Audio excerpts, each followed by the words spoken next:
मैं एसपी सिंह साहब मैं एक चीज और समझना चाह रहा था।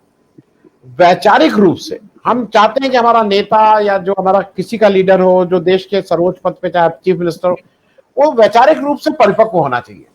राहुल गांधी उस विचार से हो सकता है कि कोई सहमत हो ना हो, अलग बात है, लेकिन वैचारिक मैच्योरिटी दिखाते हैं। उनके पास एक विचार है, उस विचार को वो ठीक से एक्सप्रेस कर लेते हैं। और मैं इसलिए आपसे पूछ रहा हूं कि आपको ये एक चीज अच्छी दिखाई दी ना, बहुत दिनों बाद कोई नेता जो वैचारिक रूप से परिपक्व हो और उसकी मैच्योरिटी है, उसके पास एक सोचने का नजरिया है। थोड़ा इस पे समझना चाहेंगे शशि भाई साहब। जी नमस्कार। देखिए आनंद वर्धन भाई, मैं राहुल गांधी के भाषणों को तन्मयता के साथ सुन रहा था। और जो press club, national press club में भी जो उन्होंने बात कही, स्टैनफोर्ड यूनिवर्सिटी में जो बात कही, इंडियन डायस्पोरा को जो उन्होंने एड्रेस किया, तो ये सारी बातें मैं पूरी तन्मयता के साथ सुनने और समझने की कोशिश कर रहा था। एंड ये भी बात थी कि मैं राहुल गांधी के भाषण और वक्तव्य में एक बहुत साफ परिवर्तन दिख रहा था, एक बहुत साफ परिवर्तन दिख रहा था कि Rahul is not the same Rahul what Rahul was. Rahul वही नहीं है जो राहुल अब दिख रहे हैं। और उनकी बातों में ये बातें भी बहुत गंभीरता से आ रही थी कि वैचारिक पक्ष को उन्होंने, जो विचारधारा का पक्ष है, उस पर बहुत ज्यादा केंद्रित कर रहे थे। और इसीलिए चाहे समाज, चाहे राजनीति, चाहे अर्थव्यवस्था, और यहाँ तक कि दार्शनिक अंदाज में भी जब उन्होंने फोर्स और शक्ति के अंतर को समझाने की कोशिश की, तो ऐसा लग रहा था कि शक्ति का अर्थ होता है लोक शक्ति, और जो फोर्स की बात कर रहे थे वो फोर्स कहीं न कहीं राज्य सत्ता की शक्ति है, सरकार की शक्ति है, और उसके पास जो दंड या बल का प्रयोग करने की शक्ति है। तो कहीं ना कहीं ऐसा लग रहा था कि शायद गांधी के विचारों का प्रभाव बहुत साफ उन पर दिख रहा है, क्योंकि गांधी के पास पावर था, वो पीपल्स पावर था। कभी उनके पास बल जिसको कहते हैं, यानी राज्य सत्ता की कोई शक्ति नहीं थी। तो ये जो मास मूवमेंट भारत में आजादी के संघर्ष में बना था, वो गांधी के उसे लोक शक्ति में विश्वास के कारण और जिस प्रकार से लोग से वो जुड़े। एक और बात बहुत साफ दिखी थी मुझे कि उन्होंने साफ साफ शब्दों में कहा कि पॉलिटिक्स और पीपल का डिस्कनेक्ट है, यानी कि कहीं ना कहीं राजनीति को लोग से जोड़ने की आवश्यकता है। यानी सत्ता पक्ष के द्वारा जब सिर्फ आप शक्ति के बल पे या फोर्स के बल पे, तमाम जो सुविधाएं उसके बल पे आप अपना प्रदर्शन करते हैं, तो जनता से आपकी दूरी बढ़ जाती है।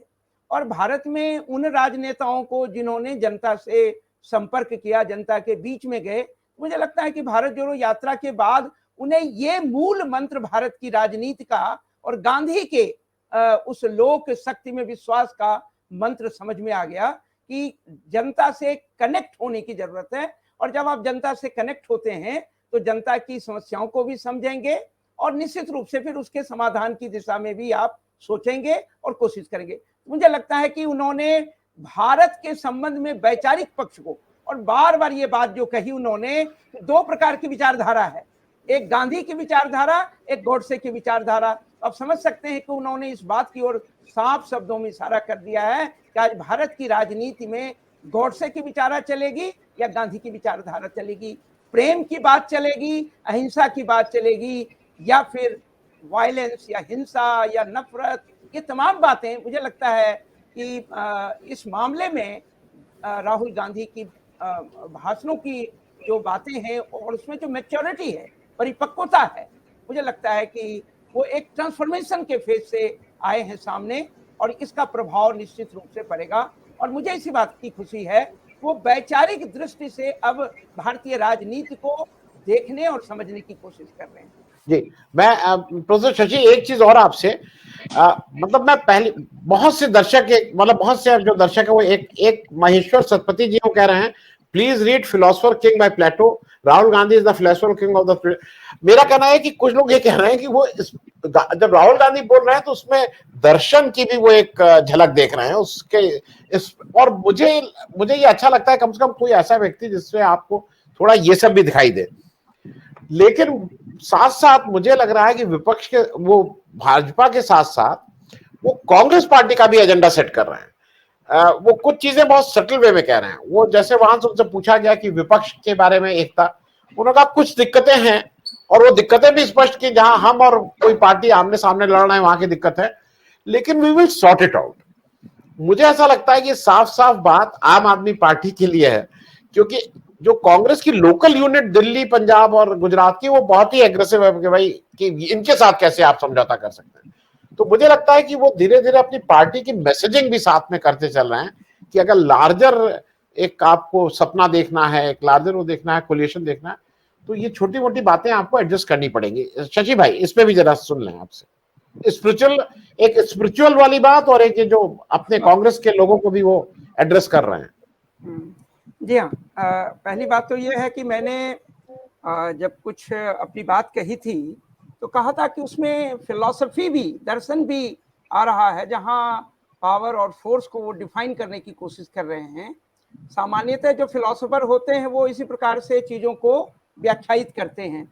रही बात प्लेटो की, जो बात है प्लेटो के संदर्भ में, एक तो ये है कि उन्होंने जो एक आदर्श राजा की बात की है, उसमें एक तो आदर्श राजा को एक खास प्रकार की शिक्षा है ना, एक निश्चित समय तक उसको शिक्षा देने की बात थी।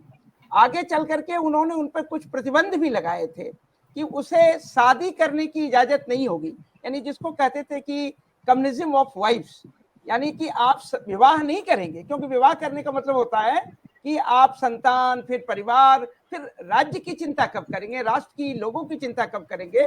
तो उसको विवाह की भी मनाही है। और दूसरी तरफ संपत्ति का भी साम्यवाद है, यानी कि प्रॉपर्टी का भी जो है एक कम्युनिज्म उन्होंने लगाया। ये दो शर्त हैं। रही बात कि कुछ लोगों को ऐसा लग रहा होगा कि चूंकि राहुल गांधी दर्शन की भी बात कर रहे हैं और कहीं ना कहीं वो अविवाहित भी हैं, और निसंदेह जो है जिस प्रकार के दर्शन की बात कर रहे हैं, हो सकता है कि धीरे धीरे जो संपत्ति से विरक्ति होती है, जैसे देखिए गांधी को आपने देखा होगा कि गांधी पूरी तरह से लोक शक्ति में विश्वास करते हुए और पूरी संपत्ति की अवधारणा जो है वो कहीं ना कहीं ट्रस्टीशिप का जो कॉन्सेप्ट तो है, लेकिन उनका जीवन अपने आप में एक प्रकार से तमाम तरह की जो जीवन की सुख सुविधाएं हैं उससे बिल्कुल अनासक्त भाव से वो आगे बढ़े हैं। तो राहुल गांधी में ये बात भी दिख सकती है लोगों को। और ऐसे भी देखिए कि किसी का भी जो ट्रांसफॉर्मेशन होता है, तो सामान्यतः अगर गांधी को भी देखेंगे, जो गांधी ने अपनी आत्मकथा में प्रारंभिक जीवन का, बालपन में और तमाम जो बातें कही हैं, यहाँ तक विवाह के बाद भी जो बातें कुछ कही हैं, लेकिन उसके बाद देखिए, और फिर दक्षिण अफ्रीका और फिर भारत में उनकी वापसी और फिर उनका जो पूरा का पूरा ट्रांसफॉर्मेशन है, और one of the greatest leaders और human being of the world. तो ये सवाल है, मुझे लगता है कि राहुल गांधी, जैसा कि हमारे एक साथी अभी कह भी रहे थे, सतीश जी ही कह रहे थे, कि हो सकता है कि वो एक सत्ता की जहां तक बात है, हो सकता है कि सत्ता के प्रति उनका ये मोह अब उतना ना हो, और एक ग्रेट लीडर बनने वाली बात हो, जो राष्ट्र के नेता के रूप में या गांधी के राह पे संभव है, इससे आप इनकार नहीं कर सकते हैं। सवाल सिर्फ ये नहीं है, देखिए हम सिर्फ राहुल गांधी केंद्रित राजनीति पर फोकस करना नहीं चाहते। सवाल इस देश के सामने ये है कि जो भारतीय जनता पार्टी या संघ या हिंदुत्व की राजनीति है, वो भारत के कितने हित में है, और अगर उसे भारत के हित में आप नहीं मानते हैं तो उसका विकल्प क्या होगा। तो उस विकल्प की तलाश में आप व्यक्ति केंद्रित नहीं हो सकते। आज भाजपा की भी ट्रेजेडी यही है कि भाजपा भी अभी विचार की बात है, लेकिन वो पूरी तरह से व्यक्ति केंद्रित बन चुका है। एक पर्सनल डिक्टेटरशिप यहाँ है, न पार्टी में किसी का वजूद है, न सरकार में किसी का वजूद है, बल्कि लोग मजाक कर रहे हैं सोशल मीडिया पे कि ट्रेन को हरी झंडी भी दिखाते हैं तो रेल मंत्री नहीं दिखाते हैं, प्रधानमंत्री दिखाते हैं।